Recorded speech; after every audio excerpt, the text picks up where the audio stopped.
Oh, Hey there, this is Jen T. Grace, founder and CEO of Publish Your Purpose, and I am here on book launch day for Rebecca and Mike. So, their book is called From Work Life to New Life Rewriting the Rules of Retirement for Smart Professionals. Welcome to both of you. How are you? Very well, thank you. doing good, thanks, Jen. And Yeah. delighted to be here. Yeah, I'm excited to have this conversation. So I want, since there's two of you, I'm going to throw it to you, Rebecca, first. If you just want to share a little bit about who you are and what you do in the world. Oh, thank you very much, Jen. Well, so I'm Rebecca Hill, and I am the founder of a business called Y Sherpa. And I am a coach and a consultant. And I left large organisational life about 4 years ago. Prior to that, I spent about 25 years working in the City of London in the financial and professional services sector. So that's me in a nutshell. Nice. How about you, Mike? Like Rebecca, a refugee from the big city, so 20 odd years in big accounting. Prior to that, a career in retail banking and the defence industry. So now I'm a partner in a firm called Professional Service Firms International and working with Rebecca on the issues that we've written the book about. All right. So that tees me up perfectly to ask you, what issues did you write about? And before we actually get into the issues, I'm curious what your, because you're co-authors, right? So what was the origin story for the two of you to decide, you know And what, we're going to do this together? yeah, I'm going to take this one, Mike, if I may. So I think you're right. the back the backstory is quite an interesting one. Well, I think it's interesting. So Mike and I worked together at Ernst and Young (EY) for many years, and as part of the work that we did there, we worked with partners who transitioned uh, out of the organization, if you like, after a very long career, and not just partners, actually leaders as well, out of the organization after a very long career. And we sort of observed a few things, and I observed certain things from a Gen X female perspective around what was going on. And I think it's fair to say that Mike, being a boomer and having had a more classically male career, was observing other things going on. And so we thought, hey, let's get together, write the book. I have to be honest and say Mike had already written another book by that point, his first book, and I had he was kind enough to ask me to review that. So we were having some conversations, but then we really thought, let's jump in. This subject is so interesting and Yeah. so on point right now.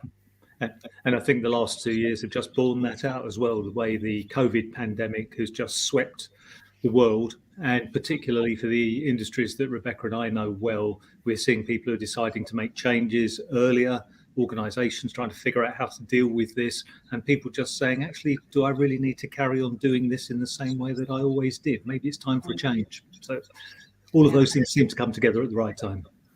Yeah, and so it's called From Work Life to New Life. So how do you define that? Whoever wants to answer first. Well, I think from certainly from our experience, when you look at professionals, and this book is aimed at experienced professionals, you can, and this goes, I think, for both men and women. When you look at their sort of timeline, their professional timeline, your 20s and your 30s really are around accumulating. Your 40s are often around sort of that uh, curating, consolidation, if you like, and then you move into your 50s and you really start shedding. And I think what we're seeing is that professionals in their 50s and onwards are looking to potentially transition out of larger organizations into what we're calling fulfilling encores. So they're starting to think about, what is my impact, what is my legacy, what do I want to do in this stage of my life. And that's all within the context, if you like, of 100-year life, which is, I don't know if you're familiar with the work of Linda Grattan from London Business School and Andrew Scott, but many of us will be living within that sort of 100 life period. And so it's about, how do you create a context for healthy longevity through a fulfilling encore. Yeah. I think also one of the things that we've become increasingly aware of, and again in sharp focus over the last 2 years, is people saying, just, why am I doing this? Why am I working 50, 60, 70, 80 hours a week? And what's it all for? And actually, I've got enough money. If I have husbanded it and looked after it properly, I've got more money than I actually need. What can I do going forward from here? And I think people are evaluating that. They're making some choices. And they're also looking at the skills that they've got and what sort of contribution that could make to a wider society. So rather than just money making in the machine, as it were. Yeah. And so it's called the subtitle's rewriting the rules of retirement for smart professionals. So when you're talking about rewriting the rules of retirement in the book, like how is the book itself structured? So if I'm, an individual where I'm like, I am burning out, I don't want to be in this rat race anymore, and I pick up your book, like how are you kind of walking the reader through this concept? Okay. We provide Well, you. you Go jump in, for it. Mike. No, you take the first step, and I'll fill in from the back. Well, I think one thing that is also important to flag here, Jen, if I may, is that there will be people choosing to leave, but there will also be individuals who are, being, should we say, actively encouraged out of the door. And so I think we need to acknowledge that some people will be excited and others will be quite fearful. And actually, the most of the people that we work with are the latter and not the former. Yeah. So I think that is really important, and that is really the book is structured in that way, where we start with acknowledging where people might be coming from on this journey. And so what we do know is that, and I think we alluded to this already, is that that purpose piece is going to be really important. So when you look at the structure of the book, we really do put a healthy, a sort of a purpose at the center of healthy longevity. So it arguably the classic model of retirement is not fit for purpose because of, people get up, they might walk the dog, they might go and play some rounds of golf, but they don't really have that thing that keeps them intellectually stimulated, engaged, and in community with other people. I think it's interesting if you go back into the history as to where the idea of retirement and pensions came from. It was Bismarck in the 19th century, and the idea was that the German state would start paying out, if my data is correct, would start paying out a stipend, a pension to people, I think, when they were 65 years of age, 70 years of age, with an average life expectancy of 65. The idea was a good one, and that's really sort of carried forth into our thinking today. It's about building up a pot that you can then do something with. And for many people, the choices about what they do with themselves and their assets is something that they just fall into. And Rebecca talks very clearly about the default option, which for a lot of professionals is, I'm going to become an independent director or a non-executive director, how it's phrased. And the challenge we're throwing out is that really what you want to do? Have you thought through the implications of that, just in terms of the personal risk, the amount of work it's going to entail? And is that really what you want to do? Are there other things that might be more attractive? So we've tried to offer some thoughts around that in the book. Yeah, and I love we've done. I was just going to say we've mapped out 7 different paths, and we've interviewed 7 different individuals who have taken one of those paths, and one of them is the board director, is that sort of plural path, but others have done all sorts of things, from retraining to social impact work. So and I love that purpose is at the center of all of this, right? Because I would imagine, and I'm clearly not close to retirement at this point as much as I would love to be, but just thinking about it, I'm like, I feel like I wouldn't know what to do with myself if I did not have something that was like pulling me toward some greater purpose, given, and I love golfing. I would love to just be kind of like, drinking Mai Tais and golfing all day, but that wouldn't be enough. And so I love that that's kind of what you're anchoring this entire thing around. Because so often I feel like retirement is kind of looking at this place of like luxury and freedom, and you don't have to do anything, but what's going to motivate you to get out of bed in the morning? Exactly. precisely. And it's dealing with the latter question. And, it was well documented in Viktor Frankl's Man's Search for Meaning that, the centrality of purpose, having a good reason to get out of bed in the morning, is kind of important to us, especially as lives are extended. Yeah. And especially in that context of that the longevity piece is if we're gonna be retired, for 20 years or so, we've got to reinvent what retirement is all about. And I look forward to never retiring in the classic model. I just, and I think that's also possibly where the generational piece is coming in, that I think that Gen X, which is my generation, is already asking some different questions around what they want from life in their late 40s, early 50s, which is where they're at the moment, is to say, actually, if I could shape my working life to be different, how might I then go on working for much longer? And so that's the idea of, so then reinventing retirement. Yeah. And do you believe, I've got questions, I got so many questions, but you just saying Gen X, right? So do you feel like this is going to apply to millennials or Gen Z or do you think it's going to have to be completely rewritten again? Just out of curiosity.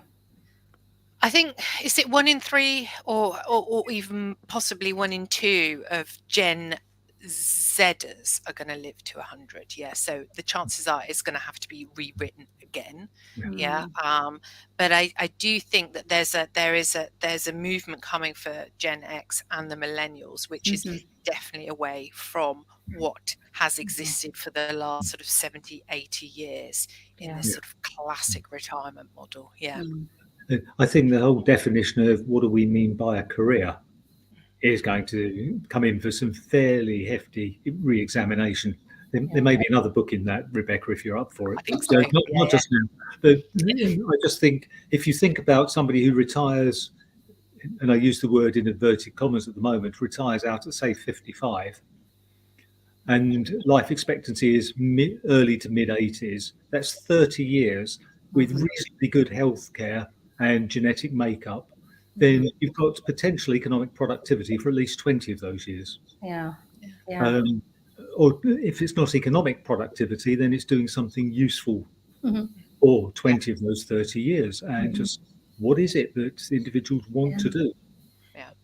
And arguably that's the point at which you, as we say, you move away from that acquisition consolidation economic model into the purpose piece. Clearly. And it becomes it becomes very striking, that shift, as it happens. I love all of this. And so I'm curious, because right now it sounds like our conversation is in the context of just an individual person, right? So because this obviously applies to individuals, because it's individuals who retire. But there's definitely an organizational component to this as well. So do you see that there needs to be a shift from an organizational perspective to a new kind of new, from the work life to the new life organizationally, in order for this to actually pick up the momentum and purpose that you're hoping for individuals? I'm just kind of curious how these two things kind of interact and play together. I think the answer is yes. And in some institutions, you're seeing some quite enlightened stuff. So I could cite you the instance of an organisation here in the UK where on your 64th birthday, you go down to 4 days a week. 6 months later, you go down to 3 days a week. There's a way of easing you into the exit process. I think the unfortunate thing is for a number of certainly professional service firms, this is an area that is so wrapped up with the individual's identity, and such a celebration is made of the individual joining the partnership. When they come to leave, it's not quite sure how to handle this, or what does it mean, and if I say I'm going to go, am I still going to be included in activities or not? What happens to my book of business? And all of those things are impacted. And this isn't just an organisation structural issue. You're actually getting into things that are hardwired, like compensation arrangements. You're getting into working arrangements. You're getting into reporting and how contribution is valued in a different way. And I think those things need re-examining. And I suspect over the next 5 to 10 years, they will be. So that, and the expression Rebecca and I use is, how do you normalize the exit process? So it isn't just one Friday night, suddenly Joe or Jennifer or whoever has gone. There was a quiet dinner for some partners in the firm or for some colleagues, and then they're just not there anymore. So at least become a smoother process with some sort of glide path. Yeah. Rebecca, anything else you want to add? I seem to have lost connection with my audio. So can you still hear me? I'm coming now yes. through the laptop microphone. So Yeah. apologies. So that seems to have dropped. Yeah. Yes, I mean, from an organizational perspective, I think we are going to see a big shift, and not least of which, because certainly in the UK and in Western Europe, we're heading towards 50% of our working population being aged 50 plus in the next 2 years. Yeah, we've got a big burning platform, as we like to say. So and then we've got a generation that is looking and saying, actually, I don't want that necessarily, not just the Gen X's, but as you say, the Gen Y's coming through going, actually, I'm not sure I want that. So I think organizations are going to have to get their act together. Are they there yet? No. That's why we've written the book, because they need help. Yeah, they need a lot of help. Yeah. And so can both of you kind of speak independently to the work that you do in organizations? Because I know this book is written for both. It's not just for the individuals, but it's also giving tips for organizations and how they can do things differently. So I'm curious, in addition to reading the book, which would be a wonderful thing, but what other kind of ways in which are you supporting these organizations? So on an organizational, or from an organizational perspective, it's really conversations where we try to get in, if we speak to the leadership within the firms or the departments, and it's then how do we structure, not us structuring, but how do we work with them to collaborate to help structure systems, processes, protocols, documentation, even sometimes if it's needed, to help people through the process.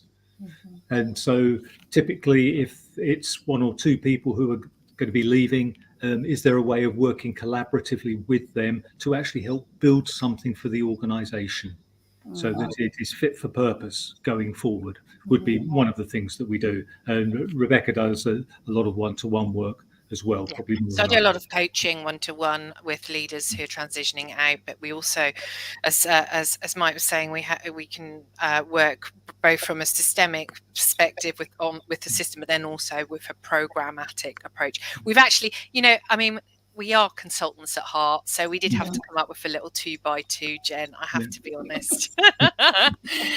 And our premise is that we want organizations want their experienced professionals leaving as ambassadors. So we've got the 4 A's, haven't we, Mike? We've got ambassadors, assassins. Remind me of the other 2 because it's late in the day here. Yeah. So the question for the leadership team is, what sort of ambassadors are leaving your organization? Are they advocates? Are they assassins? Are they apathetic?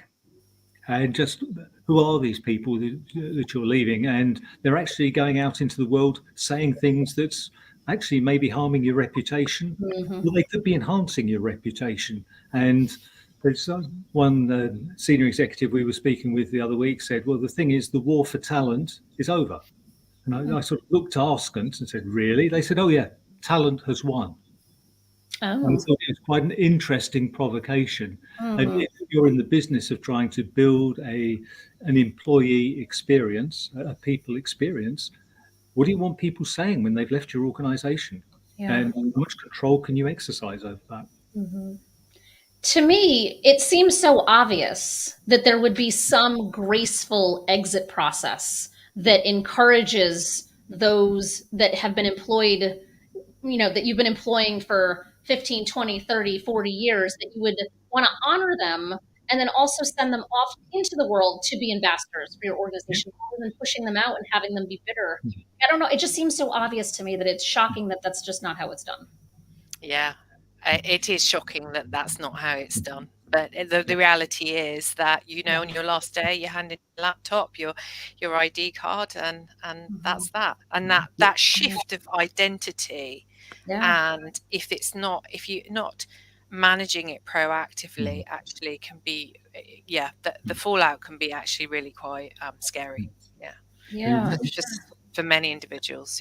And just picking up on the identity word that Rebecca's just used there, for many professionals, whether they're in private practice or they're working in a big corporation, their identity as a lawyer, accountant, whatever it is a big part of who they are. Yeah. And suddenly that's shifting. So who am I when I no longer say, well, I used to be a partner, or I used to be a general counsel, or I used to be the chief accountant? Just who are you now? And so actually dealing with that is potentially a big psychological departure for people. Absolutely. We have a comment from someone saying, is it important to make a retirement? I'm going to ask if you can rephrase that question, because I'm not 100%. I know what you're trying to ask. And so I'll ask you a different question. So for, and I can't see who it is watching it on Facebook user. So if you want to let me know your name and then reword it, I will absolutely kind of ask them again. But yeah, it's so fascinating to kind of think how like broken all systems are broken. I think this is given. So just to, like such an easy, like, ambassador is the perfect word for it. You know, like you got like people that love you, they know you, and you're just kind of like, I don't know, pushing them out without any, I don't know.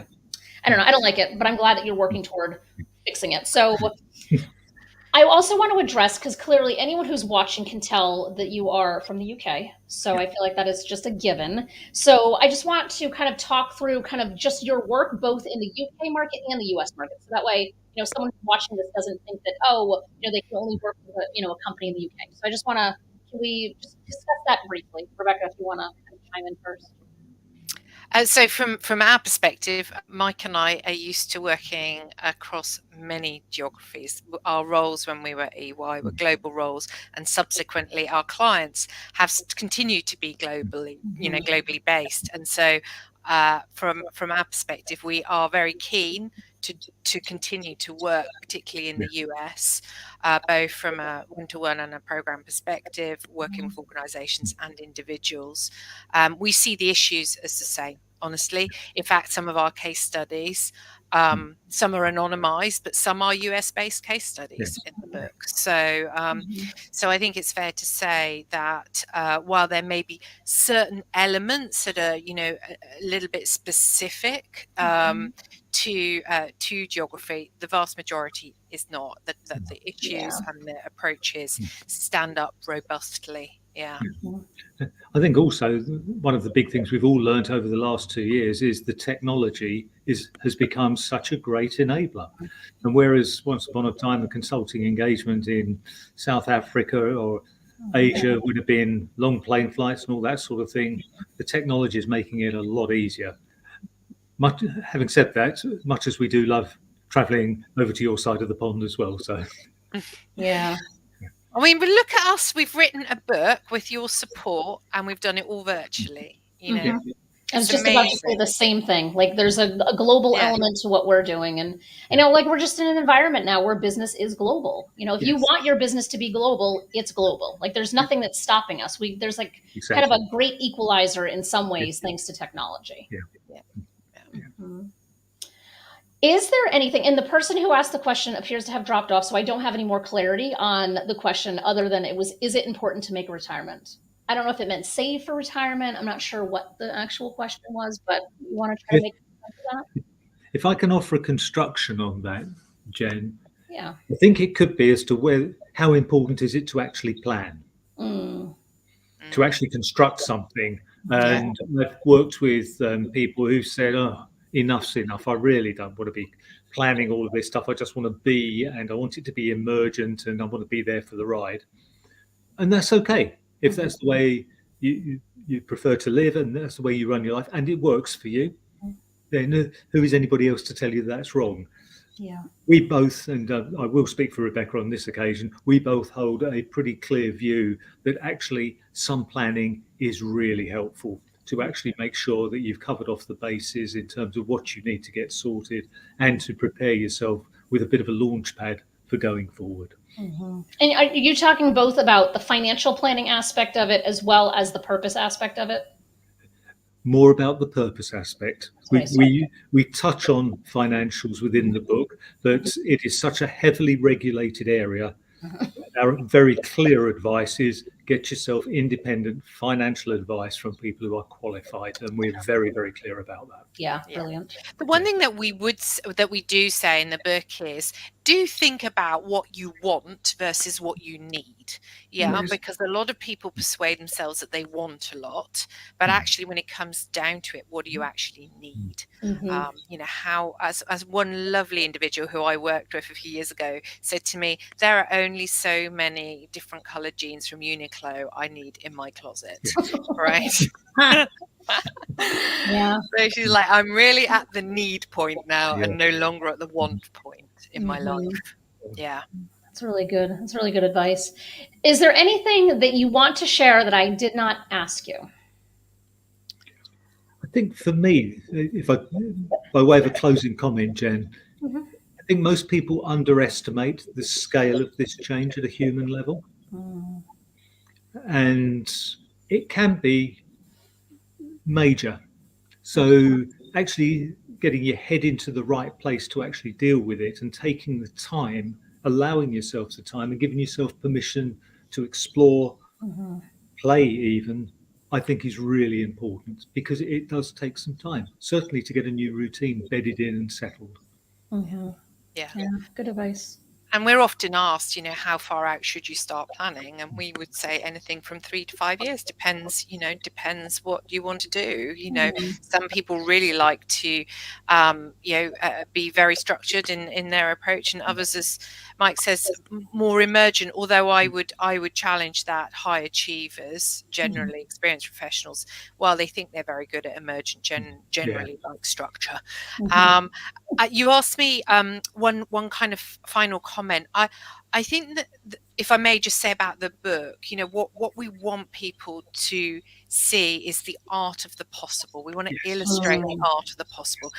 It's a big transition, and we want people to be excited about what lies beyond that fulfilling encore. And so that's what we've set out, and hopefully, you can tell us whether we've achieved it or not, but that's what we've set out to do.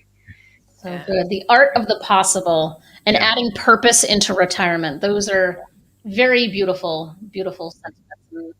I encourage everyone who's watching, either now while we're live, or even if you're watching this video 5 years from now, the book will be available to purchase, and kind of find a way to incorporate purpose into your retirement plans, because as you both know, it's just not something that's really talked about. So I love that PYP was able to collaborate with you to kind of bring something that has so much purpose in it, because obviously Publish Your Purpose, you're like the prime example of how you can actually do that. So I love this so much, and I love that we partner together on this. And are we allowed to say a small thank you, or a very large thank you actually to you and Bailey for all the wonderful support we've received? It's been fabulous. Yeah, thank you for that. I appreciate it. And so for anyone who is looking for your book, they can purchase it on all of the the main websites where books are available. Are either of you is the book available on another website that you want to encourage people to go to directly, or is it Amazon or Waterstones or Barnes & Noble, wherever they please instead? So it is on Amazon.